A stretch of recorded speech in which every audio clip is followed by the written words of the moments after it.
Assalamualaikum Assalamualaikum warahmatullahi warahmatullahi. wabarakatuh.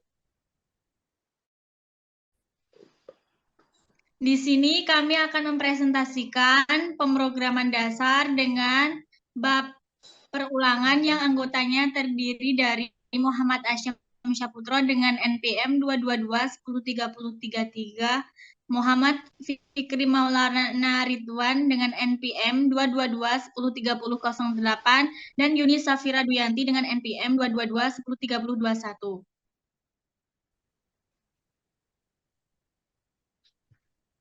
Di sini saya akan menjelaskan tentang definisi perulangan atau loop. Perulangan adalah baris kode atau instruksi yang dieksekusi oleh komputer secara berulang sampai suatu kondisi terpenuhi. Perulangan sendiri terdiri dari dua jenis, yaitu perulangan for dan perulangan while.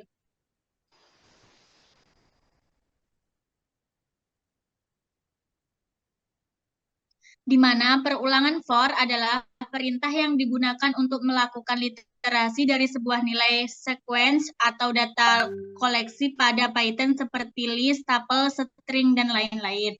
Atau disebut juga perulangan yang termasuk dalam content loop atau perulangan yang terhitung karena bisa menentukan jumlah pengulangannya.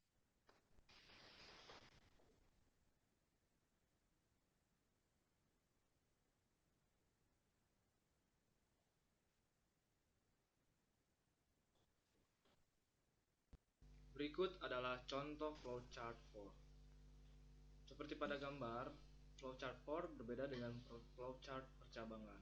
Berbeda dengan percabangan, flowchart for akan terus berulang hingga suatu kondisi dinyatakan palsu.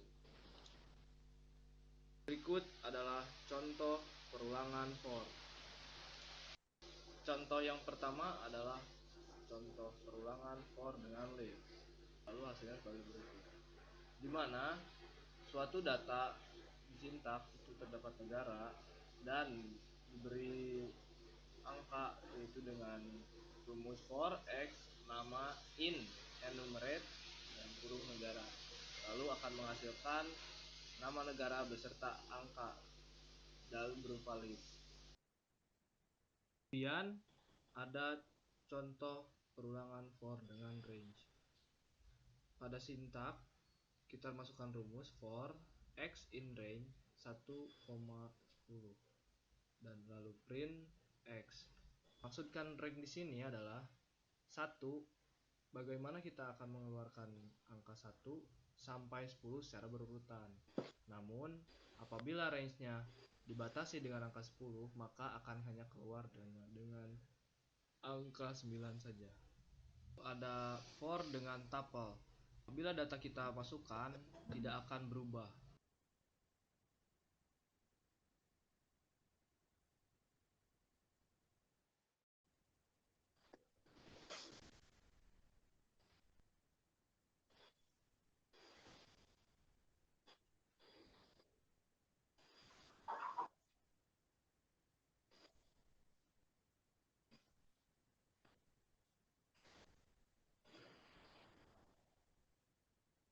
Lalu ada for dengan break. Seperti pada gambar, sintaknya seperti itu. Lalu apabila kita masukkan range angka 1,10 dan jika kita masukkan rumus if x sama dengan 7 lalu break, maka perhitungan akan selesai di angka 6 karena terbreak di angka 7.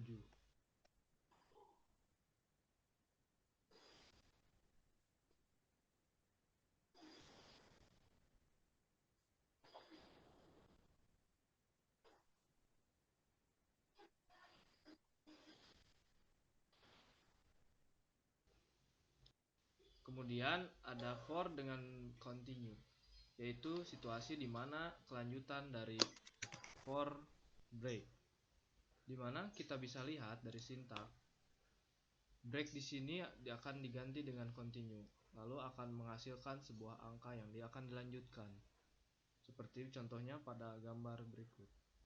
Lalu ada for dengan else.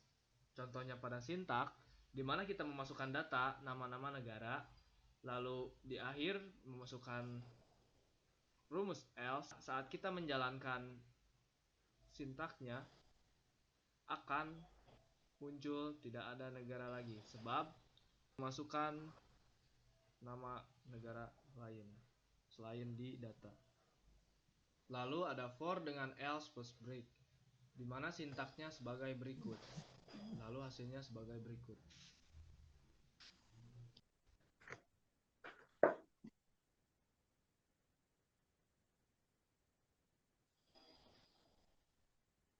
Nah, perulangan while adalah proses pengulangan suatu blok kode program selama sebuah kondisi terpenuhi atau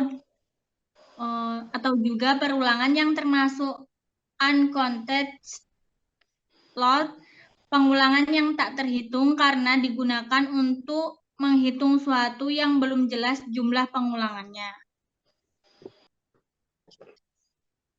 Kemudian berikut adalah contoh flowchart while.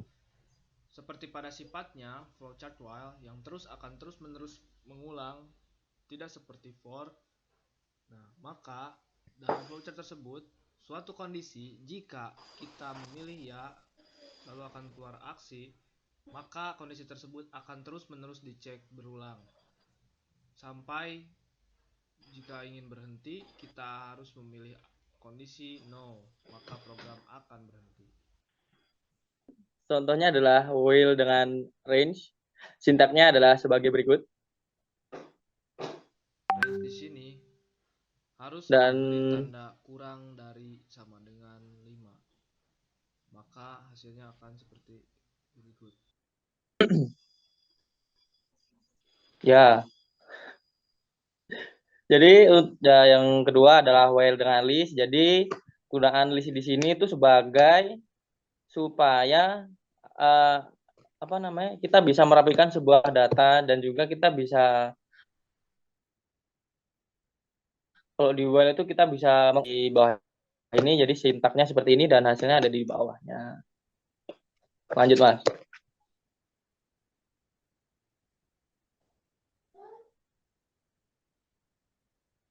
Nah, contoh yang ketiga adalah while dengan inputan. Jadi kalau contoh di bawah inilah contohnya dia tuh untuk mencari bilangan genap.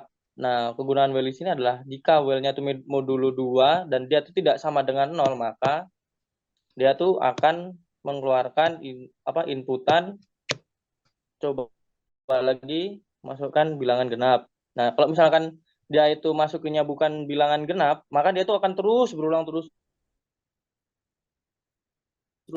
berulang sampai nanti kalian masukin bilangan genap seperti contoh di bawah. Nah, lanjut, Mas.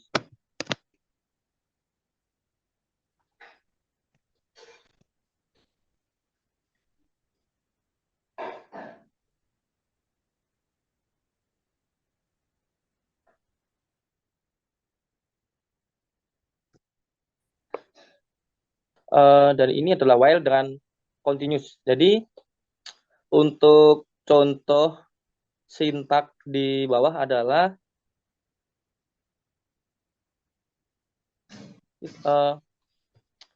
data-data di variabel negara itu dijadiin sebuah angka. Jadi data-data tersebut nanti diurutin dari 0 sampai dengan berapa? 1, 2, 5. 0 sampai dengan 5. Jadi nanti merubah datanya itu pakai menggunakan len itu. Jadi nanti perhitungannya hasilnya jadi seperti di bawah tersebut.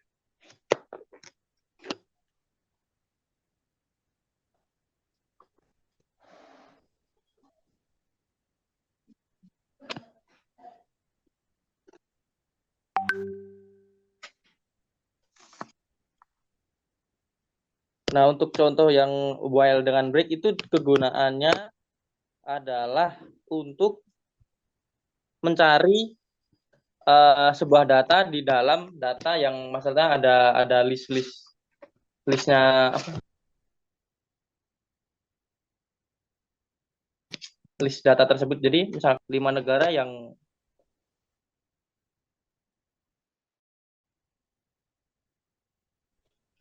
itu nanti dibuat laporannya. Jadi nanti kalau misalkan mencari sebuah data, tinggal masukkan negaranya mana. Jadi nanti akan langsung muncul negaranya itu berada di nomor berapa, begitu. Lanjut, Mas.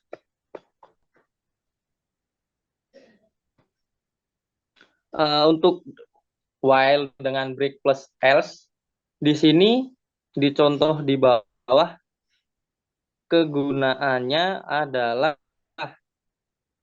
sama seperti yang break tadi, sama yang sebelumnya, cuman di sini diperjelas. Kalau misalkan contoh di bawah itu dia mencari negara Indonesia, cuman dari data yang didapat dari variabel negara di sintak itu tidak ada negara Indonesia, maka dia akan mencari sampai datanya itu habis, kan, mencari datanya itu habis. Jika kalau misalkan datanya tidak ketemu, maka dia akan langsung menampilkan negara yang Anda cari itu tidak ditemukan. Begitu, Pak.